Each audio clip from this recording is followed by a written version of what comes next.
ሰላም ጤና ይስጥልን ውድ ተመልካቾቻችን ከተወዳጁ ብስራት ኤፍኤም የዩቲዩብ ቻናል ዘውትር እሁድ በዚህ ሰዓት ወደ እናንተ የሚደርሰው ብስራት ሃይላይታችን ተጀምሯል። ዛሬም እንደተለመደው በሳምንቱ መጨረሻ ቅዳሜ የተከናወኑ ስፖርታዊ ጉዳዮችን ዳሰን ዛሬ እሁድ የሚደረጉ ደግሞ ጨዋታዎችን ጥቆማ ሰጥተን አብረን የምንቆይ ነው የሚሆነው። ፕሮግራሙን እየመራው ከመላው የስቱዲዮ ባለሙያዎች ጋር ዘውዱ በሬሳ አብሬያችሁ እሆናለሁ። በቀጥታ የምናመራው ወደ እንግሊዝ ፕሪሚየር ሊግ ነው። ትናንት በእንግሊዝ ፕሪሚየር ሊግ ለዋንጫው እንዲሁም ደግሞ ለአውሮፓ እግር ኳስ ተሳትፎና የመውረድና ያለመውረድ ጉዳይ ሊወስኑ የሚችሉ በጣም ትልልቅ ጨዋታዎች ተካሂደዋል። ከነዚህ መካከል የዕለቱ ተጠባቂ ጨዋታ የነበረው በኤሚሬትስ ስቴዲየም አርሰናል ከፉላም ጋር ያደረገው ጨዋታ ነው። አርሰናል እንደሚታወቀው ሊጉን በሰፊ ነጥብ ከመምራት ተነስቶ ወደ ኋላ በማፈግፈጉ በሲቲ ተደርሶበት በነጥብ መስተካከል ችለው ነበረ።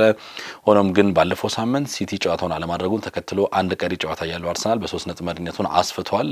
ትናንት ምሽት ደግሞ ሁለተኛ ጨዋታውን በማሸነፍ ከሲቲ ጋር ያለውን የነጥብ ልዩነት ወደ 6 አስፍቷል። እርግጥ ነው ሲቲ በሁለት ጨዋታዎች ያንሳል። አርሰናል የትናንት ምሽት ጨዋታ ድሉን ለየት የሚያደርገው ባለፉት ጥቂት ሳምንታት ብቻ ሳይሆን ወራት ጭምር ሲቸገርበት የነበረውን በተጋጣሚ ቡድን ላይ ጎሎችን በተከታታይ ከአንድ በላይ ጎሎችን አስቆጥሮ ጨዋታውን ቀድሞ የመግደል አይነት ችግሩን ትናንትና ቀርፎት ስንመለከት ነበረ።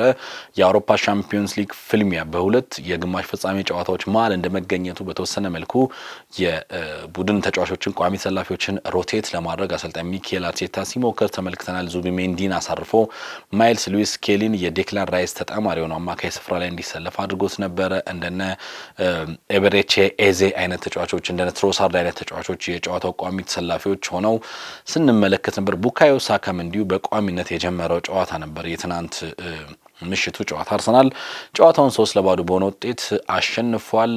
ቪክተር ዮኬሬስ 2 ጎሎችን ሲያስቆጥር ቡካዮ ሳካ ደግሞ አንዷን ጎል አስቆጥሯል። በዚህ ጨዋታ ሳካ ከረጅም ጊዜ በኋላ ጎልና አሲስት በአንድ ጨዋታ ማድረግ የቻለበት ወደ ቀድሞ ብቃቱ የተመለሰበት ነው ብሎ ማንሳት ይቻላል። በጨዋታው የዴክላን ራይስ አጣማሪ ሆኖ በአማካይ ስፍራ ላይ የተሰለፈው ማይልስ ሉዊስ ስኬሊ እጅግ በጣም ድንቅ ብቃቱን አሳይቷል።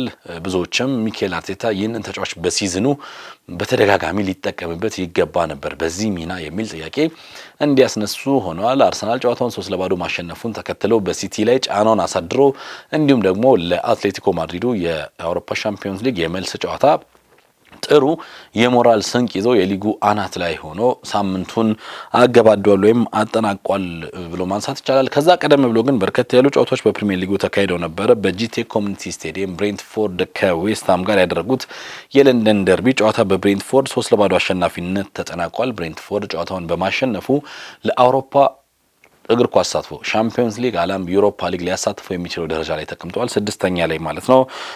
ማቭሮፓኖስ የመጀመሪያውን ጎል በራሱ መረብ ላይ ያስቆጠረ። ከዛ በተጨማሪ ኢጎር ቲያጎ እና ዳምስጋርድ ደግሞ ሌሎቹን ቀሪ ጎሎች የዌስትሃም መረብ ላይ አሳርፈው ዌስትሃም 3-0 እንዲሸነፍ ተገደዋል። የኑኖ ስፒሪቶ ሳንቶ ዌስትሃም እንግዲህ ላለመውረድ ከቶተንሃም ሆትስፐር ጋር እልህ አስጨራሽ ትንቅንቅ ላይ ነው የሚገኙ። ስለዚህ የዛሬ ጨዋታውን ቶተንሃም ሆትስፐር የሚያሸንፍ ከሆነ ዌስትሃምን ቀድሞ 17ኛ ደረጃን ይረከባል። ዌስትሃም ወራጅ ቀጠና ላይ የሚመለስበት እድል ይኖራል ማለት ነው። እጅግ በጣም ለሁለቱም ቡድኖች ከፍተኛ ትርጉም የነበረው የለንደን ደርቢ ጨዋታ ድል የቀናው ለብሬንትፎርድ ሆኗል ማለት ነው። ሌላኛው የአውሮፓ እግር ኳስ ተሳትፎን ለማግኘት እየዳከረ የሚገኘው ብራይተን ከሜዳ ወጥቶ በሴንት ጄምስ ፓርክ በኒውካስል ዩናይትድ 3-1 በሆነ ውጤት የተሸነፈበት ጨዋታም የዕለቱ መርሃ ግብር ነው። ኦሱላ በ12ኛው ደቂቃ ጎል አስቆጥሮ ኒውካስልን መሪ አደረገ። ዳንበርን እንዲሁ ሌላኛውን ጎል አስቆጠረ።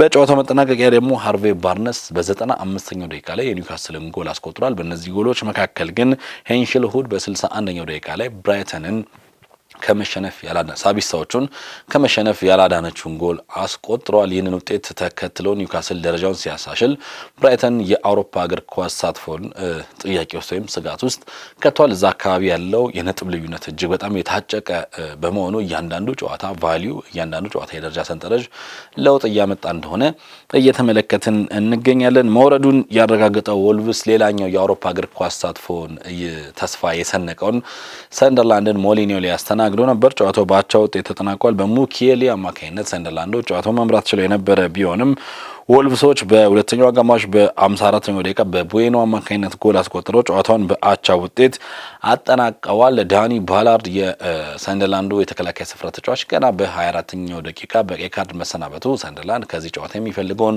3 ነጥብ ይዞ እንዳይወጣ ያገደ ክስተት ሆኗል። ፕሪሚየር ሊጉ ዛሬ እንዲሁም ነገ በጣም ወሳኝ በሆኑ የአውሮፓ እግር ኳስ ተሳትፎ የዋንጫ የመውረድ ጉዳይን ሊወስኑ በሚችሉ ጨዋታዎች ይቀጥላል። በፕሮግራማችን መጠናቀቂያ ላይ የጨዋታ ጥቆማዎችን እሰጣችኋለሁ። ወደ ላሊጋ በቀጥታ ስናልፍ ባርሴሎና የስፔን ላሊጋ ሻምፒዮን ለመሆን እጅግ በጣም ትልቁን እርምጃ ትናንትና ተራምዶታል። ከዚህ በኋላ ምናልባት ሪያል ማድሪድ ነጥብ መጣሉ ብቻውን ባርሴሎናን ሻምፒዮን ሊያደርገው ይችላል። ትናንትና ባርሳ ከሜዳ ወጥቶ ኦሳሱናን ገጥሞ 2-1 በሆነ ውጤት አሸንፎ መመለስ ችሏል። ጨዋታው እስከ 80ኛው ደቂቃ ድረስ ጎል ያልተቆጠረበት በ0-0 ያቻ ውጤት የሚጠናቀቅ ይመስል ነበር። ሆኖም ግን ሮበርት ሌቫንዶስኪ ከማርከስ ራሽፎርድ የደረሰውን ጎል በ81ኛው ደቂቃ ላይ ያስቆጠረ።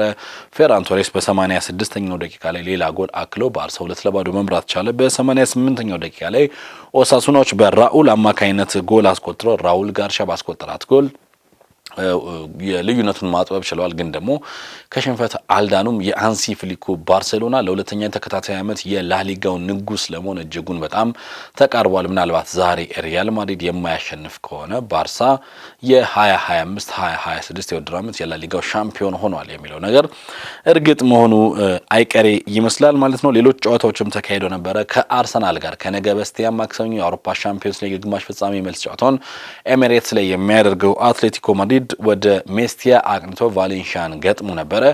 ማድሪዶች አትሌቲኮዎች ማለት ነው በዲየጎ ሲሞኒ እየተመሩ ሙሉ በሙሉ ዋና የሚባለው ቋሚ ያሰላለፋቸውን አሳርፈው በሁለተኛ ቡድናቸው በተጠባባቂ ቡድናቸው የገቡትን ጨዋታ 2-0 በሆነ ውጤት አሸንፎ መመለስ ችሏል። ሉኬና ሎሬንቴ ሁለቱን ጎሎች ለአትሌቲኮ ማድሪድ ከመረብ ያሳረፉ ተጫዋቾች ናቸው። በ74ኛው ደቂቃና በ82ኛው ደቂቃ ላይ ሁለቱ ጎሎች ለዲየጎ ሲሞኒ ቡድን ተቆጥረዋል። ስለዚህ ሲሞኒ ተጫዋቾቹን አሳርፎም በላሊጋ የሚፈልገውን 3 ነጥብ ማሟላት የቻለበት ጥሩ ሳምንት ሆኖ አልፏል ማለት ነው። ከነገ በስቲያ አርሰናል ከአትሌቲኮ ማድሪድ በአውሮፓ ሻምፒዮንስ ሊግ ግማሽ ፍጻሜ መልስ ጨዋታ ኤሚሬትስ ላይ ይፋለማሉ። ሌላኛው ጨዋታ ቪያሪያል ሌቫንቴን አስተናግዶ 5-1 በሆነ ውጤት ያሸነፈበት ነው። ሚካኤል ዜ 36ኛውና 68ኛው ደቂቃ ላይ ጎል አስቆጥረዋል።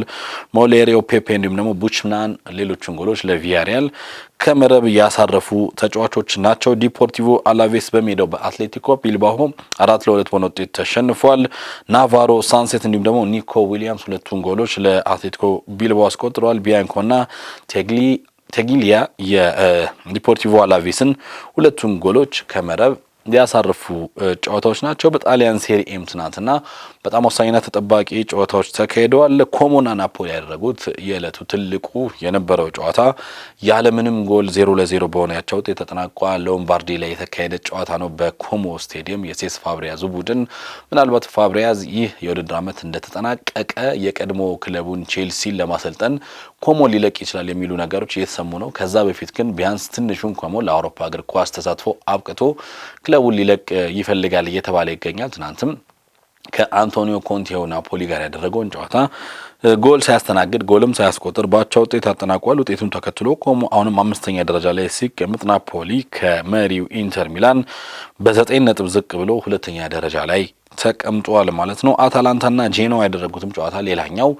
በ0-0 የአቻ ውጤት ያለ ጎል የተጠናቀቀ ጨዋታ ነው። ኡዲኒዜ ቶሪኖን ገጥሞ 2-0 በሆነ ውጤት አሸንፏል። በክሪስቲያንሰንና በኢዞቤ ሁለቱ ጎሎች ማለት ነው። ስለዚህ ትናንትና በጣሊያን ሴሪያ ከተካሄዱ 3 ጨዋታዎች የተቆጠረው 2 ጎል ብቻ ነው ማለት ነው። ወደ ቡንደስሊጋ እናቅና። በጀርመን ቡንደስሊጋ ትናንት ባየር ሚዩኒክ ሻምፒዮንነቱን ያረጋገጠው የቪንሰን ኮምፓኒው ባየር ሚዩኒክ ነጥብ ጥሏል። አቻ በሆነ ውጤት ከሄድኔም ጋር ያደረገውን ጨዋታ አጠናቋል። ልክ እንደ ባለፈው ሳምንት እንደ ሜንዝ ጨዋታ ሁሉ ባየር ሚዩኒክ ከተመሪነት ተነስቶ ጨዋታውን ለመቀልበስ ያደረገው ጥረት በመጨረሻ ከሽፎበታል ብሎ ማንሳት ይቻላል። ሄድኔሞች መምራት ጀምረው ነበር በ22ኛውና በ31ኛው ደቂቃ ባስቆጠሯቸው ጎሎች መሪ መሆን ችለው ነበር። ሙኒክ በአንጻሩ በጎሬስካ 2 ጎሎች እንዲሁ የጨዋታውን ውጤት መቀልበስና አቻ መሆን ችለው ነበር። ሄድኔሞች ሌላ ጎል ግን አክለው እንደ ሳምንቱ ነገሮች ቀላል እንዳልሆኑ ለሙኒክ አሳይተዋል። በመጨረሻም ጨዋታው ተጠናቀቀ ተብሎ ሲጠበቅ በ100ኛው ደቂቃ መደበኛው የጨዋታ ክፍለ ጊዜ ተጠናቆ በተጨመረ 10ኛው ደቂቃ ላይ ሚሼል ኦሊሴ ጎል አስቆጥሮ ጨዋታው በአቻ ውጤት እንዲጠናቀቅ ሆኗል። ቪንሰንት ኮምፓኒም ልክ እንደ ሌሎቹ የአውሮፓ ሻምፒዮንስ ሊግ የግማሽ ፍጻሜ ተፋላሚዎች ሁሉ ዋና የሚባሉ ተጫዋቾቹን ተጠባባቂ ወንበር ላይ አድርጎ ነው ጨዋታውን የጀመረው። በጨዋታው መገባደጃ ላይ ግን ጨዋታ ደቂቃዎችን አግኝቷል። ሚሼል ኦሊሴም በጨዋታው የራሱን አሻራ ማሳረፍ ችሏል ማለት ነው። ሙኒክ 3-3 በሆናቸው ውጤት ጨዋታውን አጠናቋል። አይንትራንክ ፍራንክፈርት በሜዳው በሃምበርግ 2-1 በሆነ ውጤት ተሸንፏል። በቪየራ የአርሰናሉ ቪየራ እንዲሁም ደግሞ በግሮምበክ አማካኝነት ጎሎችን አስቆጥረዋል። ኡዙን ብቸኛውን የኢንትራንክ ፍራንክፈርት ጎል ከመረብ ያሳረፈ ተጫዋች ነው። ሆፍኔምና ስቱትጋርት ያደረጉት ጨዋታ በ3-3 ያቻ ውጤት ተጠናቋል። ክራመሪች ልማደኛው ጎል አስቆጣሪ ክራመሪች ትናንትም 2 ጎሎችን አስቆጥሯል። ቱሬ ሌላኛውን ጎል ሲያስቆጥር ለሆፍኔም ማለት ነው። ስቱትጋርት በአንጻሩ በዴሜሮቪች በቶማስና በፉሪች አማካኝነት 3ቱን ጎሎች ከመረብ አሳርፏል። ኡኒየን በርሊን ከኮሎኝ 2-2፣ ቨርደር ብሬመን በሜዳው በአውስበርግ 3-1 እንዲሁም ደግሞ ተጠባቂ የነበረው የባየር ሌቨርኩሰን እና የአርቢ ላይፕዚግ ጨዋታ በሌቨርኩሰን የ4-1 አሸናፊነት ተጠናቋል። ፓትሪክ ሺክ ሃትሪክ ሰርቷል። ከዛ በተጨማሪ ሌላኛው ጎል ቴላ ነው ከመረብ ያሳረፈው። ፓትሪክ ሺክ ቼክ ሪፐብሊካዊ የፊት መስመር አጥቂ ሺክ ግን አሁንም በባየር ሌቨርኩሰን ቤት ከዚህ የተሻለ ክለብ እንደሚገባው ያሳየበትን እንቅስቃሴና ጎሎች አስቆጥሮ መውጣት ችሏል። ለቡድኑንም ድል በዋናነት ያሳመረው እሱ ነበር ብሎ ማንሳት ይቻላል። ዛሬም እንዲሁ በተለያዩ ሊጎች እጅግ በጣም ተጠባቂ የሆኑ ጨዋታዎች ይካሄዳሉ። በተለይ በእንግሊዝ ፕሪሚየር ሊግ በኦልድ ትራፎርድ የሚደረገው ጨዋታ ይጠበቃል። ማንቸስተር ዩናይትድ እና ሊቨርፑልን የሚያገናኝ ጨዋታ ነው። ሁለቱ ቡድኖች 3ኛና 4ኛ ደረጃን ይዘው ነው ይህንን ጨዋታ የሚያደርጉት። የጨዋታው ውጤት በሊጉ የደረጃ ሰንጠረዥ ላይ ምናልባትም ለውጥ ሊፈጥር ይችላል። ሊቨርፑል 3ኝነቱን እንዲረከብ ሊፈቅድለት የሚችል ጨዋታ ነው። ይህ ጨዋታ እጅግ በጣም ይጠበቃል። በመጀመሪያው ጨዋታ አንፊልድ ላይ ማንቸስተር ዩናይትድ ሳይጠበቅ ጨዋታውን 2-1 በሆነ ውጤት ማሸነፉ የሚረሳ አይደለም። የሃሪ ማጓየር ጎል ለዚህ ትልቁን ሚና የተወጣ እንደነበር እናስታውሳለን። ዩናይትድ ቤት ውስጥ እንግዲህ የተለያዩ ጉዳዮች እየተነሱ ነው የሚገኘው። አሰልጣኝ ሚካኤል ካሪክ ቡድኑን የሚለቅ ከሆነ ከመልቀቁ በፊት ሁሉንም ትልቅ የሚባሉ የፕሪሚየር ሊግ ክለቦች አርሰናልን አሸንፏል፣ ሲቲን አሸንፏል፣ ቼልሲን አሸንፏል፣ ቶትናም ሆትስፐርን አሸንፏል። ስለዚህ የቀረው ሊቨርፑል ነውና ሊቨርፑልንም አሸንፎ መልቀቅ ይፈልጋል እየተባለ ነው የሚገኘው። ለዚህ ደግሞ ዛሬ ትልቁ ቀን ይሆንለታል ማለት ነው። በዚህ ጨዋታ እንግዲህ በማንቸስተር ዩናይትድ በኩል እንደነ ፓትሪክ ዶርጉ አይነቶቹ ለረጅም ጊዜ በጉዳት ምክንያት ከሜዳ ርቀው የነበሩ ተጫዋቾች ከአርሰናሉ ጨዋታ በኋላ ከሜዳ ርቆ የነበረው ፓትሪክ ዶርጉ ለዛሬው ጨዋታ ዝግጁ እንደሆነ እየተነገረ ነው የሚገኘው። እሱም በማህበራዊ ትስስር ገጹ ላይ ዝግጁ የሚል ነገር አጋርቶ እየተመለከትነው ነው የምንገኘው። በአንጻሩ ደግሞ የነ ማቲያስ ኩኛ ጉዳይ አጠራጣሪ እንደሆነ እየተዘገበ ነው የሚገኘው። በዛሬው ጨዋታ የመሰለፉ ጉዳይ ማቲያስ ኩኛ አጠራጣሪ እንደሆነ እየተዘገበ ነው የሚገኘው። እሱ ብቻ ሳይሆን የሉክ ሾውም ጉዳይ እንዲሁ አጠራጣሪ ሆኗል። ኑሳይር ማዝራዊ አሊያም ዲያጎ ዳሎ ያንን ቦታ ሸፍነው ሊጫወቱ እንደሚችሉም ጥቆማ እየተሰጠ ነው የሚገኙ። በሊቨርፑል በኩል ከሰሞኑ ጎል ማስቆጠር የጀመረው ወደ ጎል አስቆጣሪነቱ የተመለሰው አሌክዛንደር አይዛክ ዳግም በጉዳት ምክንያት ለዛሬው ጨዋታ የሚደርስበት እድል እጅጉን ጠባብ እንደሆነ መረጃዎች እየጠቆሙ ነው የሚገኙት። ጨዋታው 11 ሰዓት ተኩል ሲል ይጀምራል። ከሱ ቀደም ብሎ ግን ቦርንሞዝ ከክሪስታል ፓላስ ሌላኛው የአውሮፓ እግር ኳስ ተሳትፎን ለማግኘት እየጣረ የሚገኘው አሰልጣኙን በአመቱ መጠናቀቂያ ላይ የሚያጣው አንዶኒ ኢራኦላን ማለት ነው። ቦርንሞዝ ከክሪስታል ፓላስ ጋር የሁለቱ ምርጥ አሰልጣኞች ፍልሚያ የሁለቱ የፕሪሚየር ሊጉ አንደርሬትድ የሆኑ በጣም ጥሩ የሚባሉ አሰልጣኞች ፍልሚያ ወይ ደግሞ ወደፊታቸው ከትልቅ ክለብ ጋር እየተሳሰረላቸው የሚገኙ ቼልሲ፣ ማንቸስተር ዩናይትድ የተባለላቸው የሚገኙ አንዶኒ ኢራኦላና ኦሊቨር ግላስነር እርስ በርስ የሚያደርጉት ጨዋታ ይጠበቃል። ይህ ጨዋታ ቀደም ብሎ 10 ሰዓት ይጀምራል። እንዲሁም ደግሞ ምሽት 3 ሰዓት ሌላኛው በጣም ትልቁ ጨዋታ የአውሮፓ እግር ኳስ ተሳትፎን የማግኘትና ያለማውረድ ፍጥጫ በሁለት ትልልቅ ክለቦች መካከል በኡናይ ኤሜሬና በሮቤርቶ ዲዘርቢ መካከል ቪላ ፓርክ ላይ ይደረጋል። አስቶን ቪላ በሜዳው ቶትናም ሆትስፐርን የሚገጥምበት ጨዋታም የዛሬው መርሃ ግብር ነው። ተወዳጁ ብስራት ኤፍኤም 101.1 በተለያዩ የስፖርት ክፍል ባልደረቦቹ እነዚህን ጨዋታዎች በቀጥታ ወደ እናንተ ወደ አድማጮችና ተመልካቾች ያደርሳል። በዚህ የዩቲዩብ ቻናል ጭምር ማለት ነው። ፕሪሚየር ሊጉ ዛሬ 3 ጨዋታዎች አሉት። ነገ እንደሚታወቀው በሂል ዲኪንሰን ስቴዲየም ኤቨርተን ማንቸስተር ሲቲን የሚያስተናግድበት ጨዋታ ሌላኛው ተጠባቂ መርሃ ግብር ነው። ወደ ስፔን ላሊጋ እናቅና። በስፔን ላሊጋም ዛሬ 4 ጨዋታዎች ይደረጋሉ። ተጠባቂው የኤስፓኞልና የሪያል ማድሪድ ጨዋታ ምሽት 4 ሰዓት ላይ ይደረጋል። ይህ ጨዋታ የዘንድሮ ዘንድሮ የስፔን ላሊጋ ሻምፒዮንን ባርሴሎናን ሊያጸድቅ የሚችል ጨዋታ እንደመሆኑ በጉጉት ይጠበቃል። ምሽት 4 ሰዓት ላይ ይደረጋል። ከዛ ቀደም ብሎ ሴልታ ቪጎ ከኤልቼ፣ ሄታፌ ከራዮ ቫያካኖ እንዲሁም ሪያል ቤቲስ ከሪያል ኦቪዲዮ 9 ሰዓት 11 ሰዓት ከሩብ እንዲሁም 1 ሰዓት ተኩል ይጫወታሉ ማለት ነው። በጣሊያን ሴሪኤ የዕለቱ ትልቁ ጨዋታ መሪው ኢንተር ሚላን በሜዳው ሳን ሲሮ ዩሴፔ ሚያዛ ከፓርማ ጋር የሚያደርጉ ጨዋታ ነው። ይህ ጨዋታ 3 ሰዓት ከ45 ይጀምራል። ከሱ ቀደም ብሎ 7 ሰዓት ተኩል ቦሎኛ ከካግሊያሪ ይጫወታሉ። 10 ሰዓት ላይ ሳሱሎ ከኤሲ ሚላን እንዲሁም ደግሞ ምሽት 1 ሰዓት ላይ ዩቬንቱስ ከሄላስ ቬሮና የሚጫወቱበት መርሃ ግብር የዕለቱ ተጠባቂ የጣሊያን ሴሪኤ መርሃ ግብር ይሆናል ማለት ነው። ውድ ተመልካቾቻችን እናንተም በተወዳጁ ብስራት ኤፍኤም 101.1 በዌብሳይታችን bsrat.tv.com እና በዩቲዩብ ቻናላችን የሚተላለፉ ጨዋታዎችን እንድትከታተሉ እየጋበዝን እኛ ግን የዛሬውን ብስራት ሃይላይታችንን እዚህ ጋር እናጠናቅቃለን። ፕሮግራሙን እየመራው ዘውዱ በሬሳ፣ በካሜራ ምህረት መሰለ አብረን ነበርን። ሳምንት በሌሎች ጨዋታ ጥቆማዎችና ዳሰሳዎች እስክንገናኝ ቸር ይግጠመን።